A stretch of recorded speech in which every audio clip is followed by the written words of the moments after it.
పోలవరం జిల్లా చింతూరు ఏజెన్సీలో గిరిజన గ్రామాలు జ్వరాల బారిన పడుతున్నాయి. మలేరియా, డెంగ్యూ వ్యాధులు ప్రబలడంతో ప్రజలు భయాందోళనకు గురవుతున్నారు. ఉమ్మడివరం గ్రామంలోనే 12 డెంగ్యూ కేసులు నిర్ధారణ కావడంతో జనం బెంబేలెత్తుతున్నారు.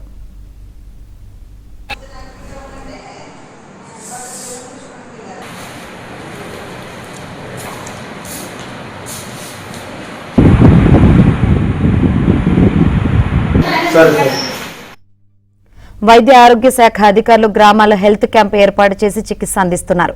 ప్రతి ఏడాది వర్షాకాలం గ్రామాల్లో వ్యాధులు ప్రబలుతాయని తెలిసి కూడా అధికారులు సరైన ప్రణాళిక లేకుండా వ్యవహరించడం పట్ల ప్రజలు ఆగ్రహం వ్యక్తం చేస్తున్నారు. వర్షాకాలం కావడంతో గ్రామాల్లో పారిశుద్ధ్యం లోపించి దోమల బెడద పెరగడంతో జ్వరాలు వస్తున్నాయని గ్రామస్తులు ఆవేదన వ్యక్తం చేస్తున్నారు.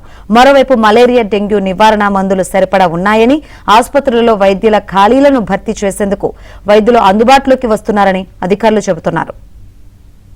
విలీన మండలాలైన కోనవరం, విఆర్పురం, చింతూరు, ఎటపాక ప్రాంతాల్లో మలేరియా జ్వరాలు, దోమకాటు వల్ల పెరుగుతున్నటువంటి పరిస్థితి ప్రభుత్వ గణాంకాలు బట్టి తెలుస్తూ ఉన్నది.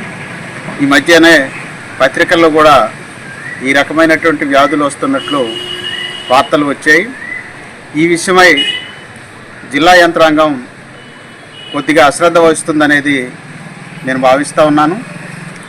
గతంలో జూన్ నెల నుంచి ఈ ప్రాంతంలో మలేరియా నివారణ కోసం స్ప్రేయింగ్ చేస్తూ దోమల నివారణకు కావాల్సిన చర్యలు తీసుకునేటోళ్ళు. ఇప్పుడున్నటువంటి డిఎంఎన్హెచ్ఓ కానీ స్థానిక జిల్లా యంత్రాంగం కానీ ఆ రకమైనటువంటి చర్యలు తీసుకోవటంలో వెనుకబడ్డారని భావిస్తూ ఉన్నాను. ఉమ్మడివరంలో ఫీవర్ సర్వే జరిగిందండి 2 రోజుల క్రితం. అందులో భాగంగా 18 మందికి జ్వరం ఉంది. వాళ్ళకి జ్వరంతో పాటు జలుబు, దగ్గు కూడా ఉందండి. ఎందుకంటే ఇప్పుడు మాన్సూన్స్ మనకి సీజన్స్ మారే సమయం ఉంది. సో వాళ్ళకి టెస్ట్ చేయడం జరిగింది. ర్యాపిడ్ డయాగ్నోస్టిక్ కిట్ ద్వారా మలేరియాకి అవి నెగిటివ్ వచ్చాయి. నెగిటివ్ వచ్చినా మనం ప్రికాషనరీగా ట్యాబ్లెట్లు ఇస్తామండి, క్లోరోక్విన్, ప్రైమాక్సిన్, అది ఇవ్వడం జరిగింది.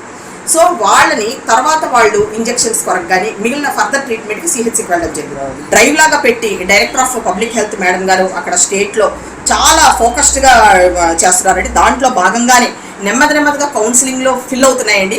అది ఒకటి శుభసూచకం అండి, శుభవార్త అండి. మంగళ్య షాపింగ్ మాల్ ఆర్సీపురంలో అంబేద్కర్ స్టాట్యూ ఎదురుగా జూలై 12న రాశి ఖన్నా చేతుల మీదుగా గ్రాండ్ ఓపెనింగ్.